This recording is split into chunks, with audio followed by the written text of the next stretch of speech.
Премиерот Христијан Мицковски е со став дека настанот од 27 април, а подоцна и судската постапка е монтиран тажен процес и за државата и за обвинетите во него.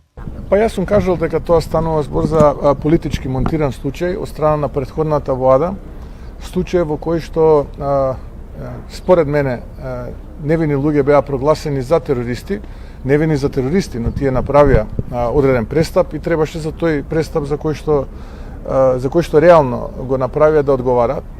Но за жал тие одговараа за тероризам, нешто што навистина беше невидено во тој момент. Мицковски во тој контекст посочува: самите и обвинители и судии сведочат за фингирани процеси, за уценети и обвинители и судии, за политички наредби како да се суди, зошто да се суди. Луѓе беа ослободувани од притвори за уши влечени да доаѓаат во парламент да гласаат за уставни измени, така што ово е еден, би рекол, тажен процес. Во случајов вклучни се две работи. Првиот одговор е како КТЦ Јанева повторно ги задолжи обвинителите од така нареченото специјално јавно обвинителство да вршат терор врз македонските граѓани и одредени политичари. И вториот случај е да се дознае правата вистина за 27 април. Се останато е во рамките на правосудните органи.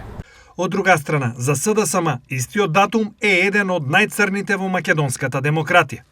27 април е тежок, крвав потсетник, колку лесно една криминална, недемократска власт може да ја втурне државата во провалија. 9 години од крвавиот 27 април, најцрниот ден во историјата на македонската демократија. Тоа беше организиран обид за државен удар во режија на ВМРО и Никола Груевски. Во собранието влегоа насилници со јасна намера да убијат пратеници, да повредат новинари и вработени во собранието, да го урнат уставниот поредок.